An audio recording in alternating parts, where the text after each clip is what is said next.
namang matinding labanan ang ating susuungin. Nandito po tayo sa matinding traffic. Kami po ay nagsoli ng aming container upang bukas po Lunes ay makabiyahe kami muli. At ito po ang ating magiting na katracker, si Mario Aranas. And ang ating ka-Aryong Vlog. So kung makapansin po ninyo mga katracker natin o ating mga kabosing dyan, nandito kami sa matinding traffic. Labanan to ng mga matitibay at malalakas ang loob at matatsaga. Ito na naman po ang inyong nagbabalita, James Vlog.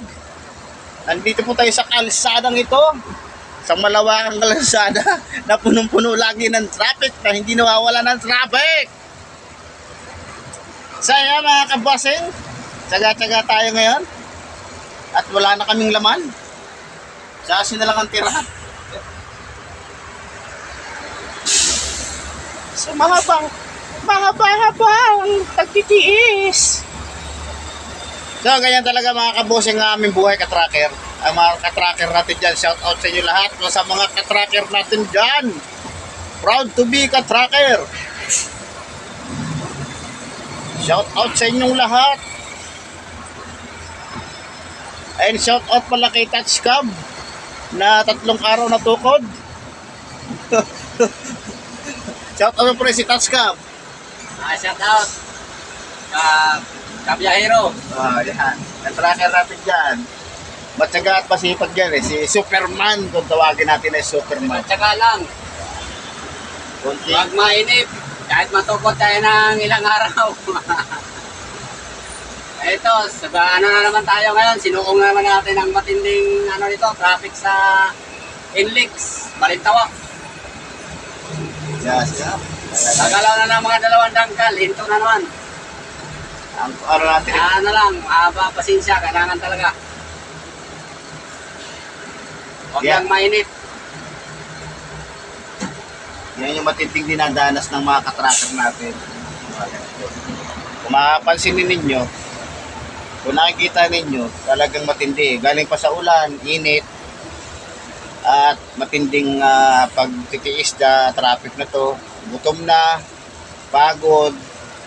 So hindi basta-basta yung ginagawa ng mga katracker natin. Lahat ng mga katracker natin dyan, proud to be katracker. Shout out sa inyo lahat. And sana dumating ang panahon na gumaan naman ang ating biyahe sa pang-araw-araw. At sa mga pamilya namin dyan, kung makikita ninyo kung gaano kahirap ang biyahe ng isang katracker. Talagang ito na. Pag nasa kalsada na kami, ito na po yung aming kalbaryo na dapat namin ingatan sa araw-araw na hindi kami madisgrasya. So kailangan namin ng matinding ingat. Kung may 100%, mayroon ng 200% na ginagawa namin ngayon. Yo, nakaabante rin. Nakaabante rin. Mahaba-haba. Siguro naman hindi tayo abutin ng truck ba na, no? Isang oras pa naman ba? Hindi pa. 4 pa lang. Alas 5 tapan yan. Na 5? Dalawang oras pa. Isang oras pa, no? Makalusot lang tayo dito. Tollgate na ba yan? Oo, tapos na. Tapos, ikot natin ang Tapyat.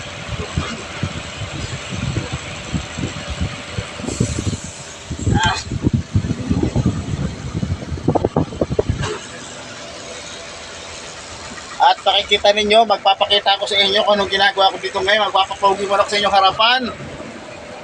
Yan. James Vlog is in here. Kung alam lang natin, doon tayo sa kabila naman, ano? May mga pagkakataon talaga na hindi natin makikita na yung daan na pala dinadaanan natin sarado. Bumagsak nyo isang poste. So ngayon dito, magpapakahirap muna tayo. Bago tayo makauwi sa ating mga pamilya, kailangan natin magsakripisyo ng oras, panahon, at matinding traffic na tatanasin natin ngayon. Hindi na talaga basta-basta. Di ba, Karyong? Oo, ganun talaga ang buhay ng tracker. Pag wala kang sako-sakong pasensya, walang mangyari sa'yo. Katulad nito, halos lahat na yata ng kalsada ng Maynila, matraffic na.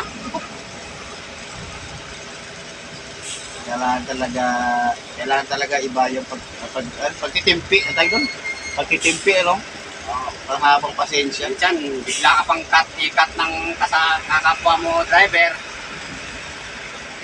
Mga riders, mga tricycle, mga motor. Tapos papakyuhin ka pa.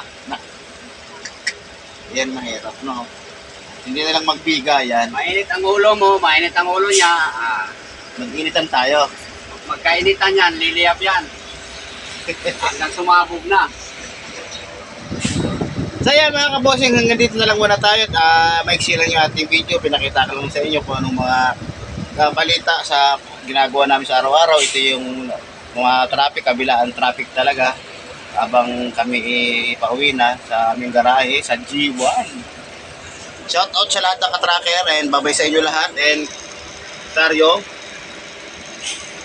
See you next video. see you